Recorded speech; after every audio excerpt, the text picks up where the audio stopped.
Olá, amigos, de volta aqui com vocês, falando sobre o Evangelho segundo o Espiritismo, continuando o nosso estudo. E a gente tá no capítulo 10, né? E hoje vamos terminar o capítulo 10. Hoje a gente vai falar do item 19. É permitido repreender os outros, notar as imperfeições de outrem, divulgar o mal de outrem. E aí, lembrando que o capítulo 10, ele está falando de bem-aventurados os que são misericordiosos, né? A gente vem falando, eu tô até repetitiva, porque a gente vem falando bastante nesses últimos capítulos sobre o perdão, sobre a indulgência, sobre a benevolência, né? Sobre essa ideia de praticarmos essa caridade, né? Que é a caridade de entender o lado do outro, porque o perdão, ele passa por isso também, né? Para a gente praticar a indulgência e o perdão, precisamos entender o outro, entender que o outro também está passando por dificuldades, entender que, de repente, aquela pessoa não tem ainda maturidade suficiente para fazer determinadas coisas, fazer o que se espera dela, fazer o que nossa expectativa criou em cima daquela pessoa, né? Então, o perdão, ele passa por tudo isso, ele passa por esse entendimento nosso, porque é aquilo que vocês já devem ter ouvido falar, não se pode mudar o outro, mas nós podemos nos mudar. Nós podemos, através do autoconhecimento e da reforma íntima, praticar a nossa mudança. Então, se eu não consigo mudar a postura do outro, eu posso tentar perdoá-lo, eu posso tentar perdoar essas atitudes, né? E aí é o que eu falo também muito nos estudos.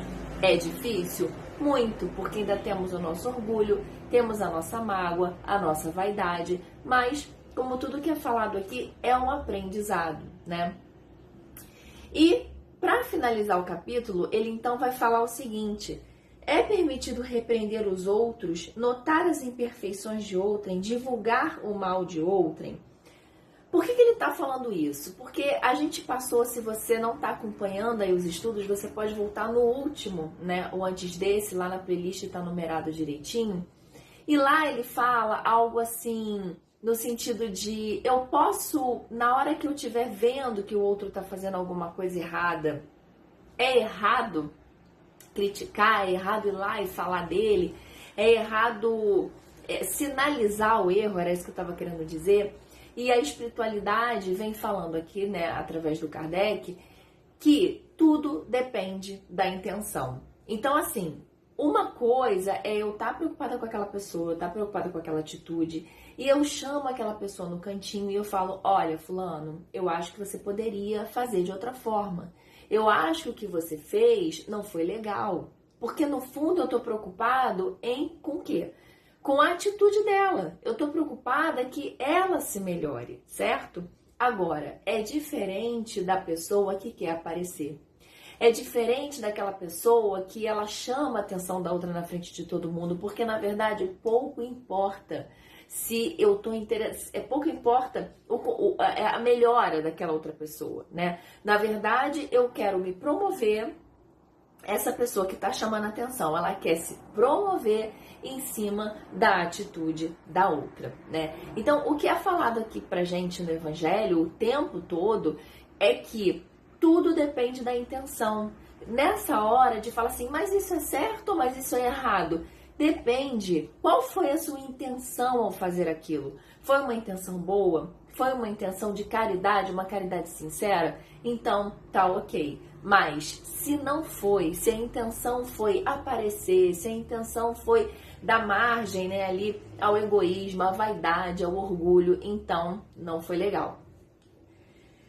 E aí, então, ele fala aqui na 19, na 20 e na 21. A 19, ele pergunta o seguinte: ninguém sendo perfeito, seguir-se-á que ninguém tem o direito de repreender o seu próximo? Então, o que ele está perguntando? Se ninguém é perfeito, né, qual a autoridade que uma pessoa tem para falar da outra? E aí ele responde: certamente que não é essa a conclusão a tirar-se, porquanto Cada um de vós deve trabalhar pelo progresso de todos e, sobretudo, daqueles cuja tutela vos foi confiada.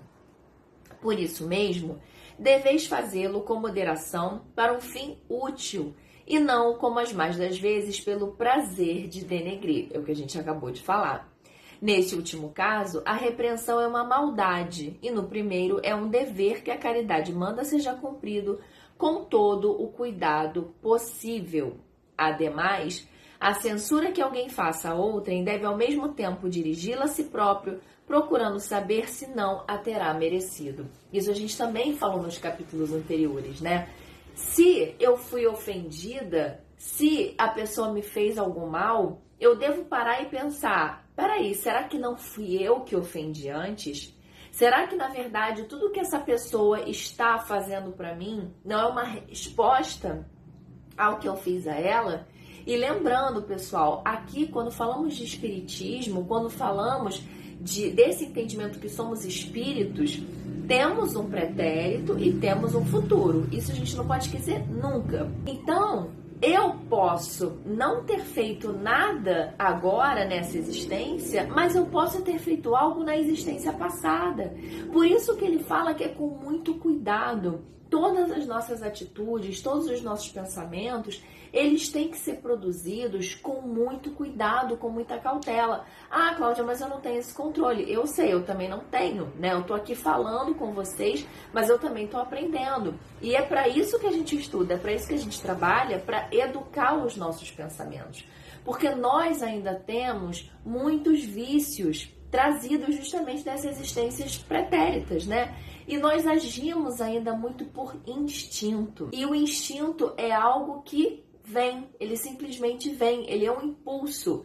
Eu tenho uma ação e diante dessa ação eu tenho uma reação. Nós vamos nos educando para que passemos a substituir esse instinto pela nossa razão. E aí a gente, diante de um acontecimento, vamos ser capazes de pensar qual é a melhor atitude a ser tomada. Eu vou fazer isso, eu vou agir pela raiva, eu vou agir pelo impulso, ou eu vou pensar, respirar e agir conforme o que eu aprendi aqui no Evangelho. Isso vai acontecendo naturalmente com o tempo, já vamos conseguir dar uma resposta conforme esses ensinamentos que estamos lendo aqui. Será que em algum momento eu não fui responsável por isso? Procurando saber se não a terá merecido. Na 20, ele pergunta assim: será repreensivo notar essas imperfeições dos outros, quando daí nenhum proveito possa resultar para eles, uma vez que não sejam divulgadas? Vem a resposta, que adivinha qual é? Tudo depende da intenção. De certo, a ninguém é defeso ver o mal, quando ele existe. Fora mesmo inconveniente ver em toda parte só o bem. Semelhante ilusão prejudicaria o progresso, ou seja, se a gente não pode sinalizar o erro, se não é possível sinalizar o erro para modificar o erro, como que você vai progredir? Né? Não é assim que as coisas vão evoluindo, tentativa e erro, não é assim com você, não é assim comigo, né? Eu fui lá, nossa, ainda não foi assim, eu vou de novo, até acertar. Eu preciso que alguém me mostre onde eu tô errando, daí a importância dos relacionamentos, e aí eu falo relacionamentos em geral, porque relacionamentos são formas excelentes, se não as melhores, né, de percebermos aonde estamos errando. É aquele momento que a pessoa fala aquilo que a gente odeia ouvir, mas normalmente o que a gente odeia ouvir é porque é verdade. Eu vou usar esse momento que eu tô olhando o outro e que eu tô vendo as coisas que eu entendo como errado e olhar para dentro de mim ao mesmo tempo e falar assim: por que aquilo me incomoda tanto? É onde ele fala, ó, essa observação, em suma, não é proveitosa ao moralista? O que é o moralista aqui? É aquela pessoa que está sempre apontando o dedo para outra, né? Falando assim, não, isso não está certo, porque certo é desse jeito, eu que faço assim, o certo é como eu faço, não é? Né? Se você conhece algum moralista, se você conhece alguém assim, você sabe que é um pouco assim, aquela pessoa que tem sempre a razão, ou melhor, acha que tem sempre a razão e quer que as outras pessoas ajam como ela, né? E muitas vezes, é como eu tô falando aqui, é como ele vem falando, né? Não é uma questão de preocupação, é apenas querer se passar pelo certo. É apenas querer tirar proveito do outro para crescer em cima dessa situação. Então ele fala, tudo depende, não é uma questão de é certo ou errado, tudo dá para aproveitar. Sabe aquele ditado, fazer limonada com os limões? Né? É mais ou menos isso que ele está falando aqui. Se você tem uma situação de julgamento e de crítica, ela é certa ou errada? Depende, né? Como a gente acabou de falar. Se é para uma causa boa, é bom. Se é para uma causa ruim, se é para malevolência, se é baseada em egoísmo, em orgulho e vaidade, é ruim. E aí, finalizando, a gente vai para o item 21. Haverá casos em que convenha se desvende o mal de outrem? É muito delicada essa questão. E para resolvê-la, necessário se torna apelar para a caridade bem compreendida. Se as imperfeições de uma pessoa só a ela prejudicam, nenhuma utilidade haverá nunca em divulgá-la, né? A não ser para alertar aquela pessoa. Mas aí é alertar, não é divulgar para os outros. Se, porém, podem acarretar prejuízo a terceiros, deve-se atender de preferência ao interesse de maior número. Segundo as circunstâncias, desmascarar a hipocrisia e a mentira pode constituir um dever, pois mais vale caia um homem do que virem muitos a ser suas vítimas. Em tal caso, deve-se pesar a soma das vantagens e dos inconvenientes, tá?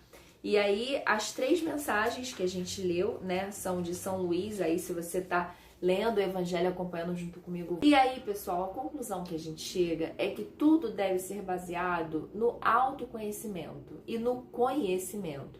É como ele fala aqui no finalzinho, acaba sendo a chave dessas 3, né? Eu preciso saber o que é a caridade. Para muitas pessoas, fazer o bem ainda está muito associado com o que elas entendem como bem. E esse bem, como eu falei lá no início, ele ainda é muito eivado de vícios. Ele é muito eivado desses resquícios, dessas experiências passadas que foram marcadas por situações difíceis e que a pessoa precisou ficar muito no egoísmo, mesmo às vezes por uma questão de proteção, né? A gente não sabe o que nós passamos no passado, então nós ficamos muito ali arraigados com a vaidade, com o orgulho, com o egoísmo, para uma defesa, pensando só na gente, no nosso bem-estar, não sabemos o que aconteceu.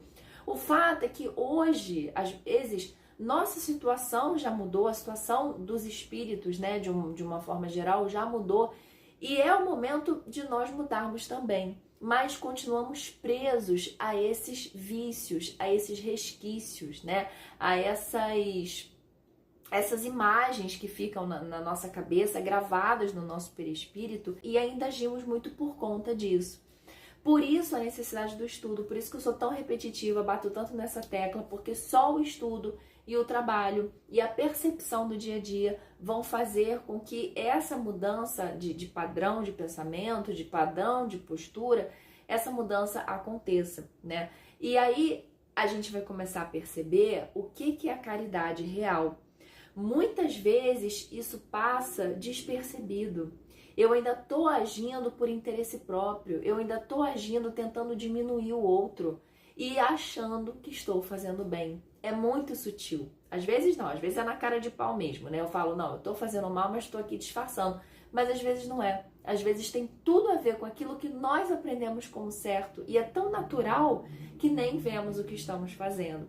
Então por isso que ele fala de perdão, de indulgência, de mostrar para o outro. Por isso vem só essa parte final dedicada a isso. É certo ou errado apontar o outro? É certo ou errado ver o erro? É certo ou errado divulgar para todos? Depende. Eu deixo para vocês esse convite, dessa análise, dessa reflexão, a partir desse estudo, que você possa prestar atenção no seu dia a dia, nas suas atitudes e avaliar se você está usando a caridade, se você está sabendo sinalizar o erro do outro. Quando você sinaliza, se você está fazendo certo, se você está fazendo errado, se você está fazendo conforme o que a gente leu aqui, se você faz isso, qual é a sua intenção? Pense nisso, reflita e veja se você pode melhorar e aonde você pode melhorar, tá bom, pessoal? Eu espero vocês no nosso próximo vídeo. No vídeo que vem, vamos dar início ao capítulo 11, amar o próximo como a si mesmo. Tem muita coisa boa pra gente falar nesse capítulo e eu espero que vocês continuem estudando, continuem lendo, acompanhando aqui comigo, botando aí as dúvidas se vocês estiverem, fazendo algum comentário, porque é sempre muito bom estudar, é sempre muito bom conhecer e poder trocar novas ideias. Tá bom, pessoal? Um beijo, até lá!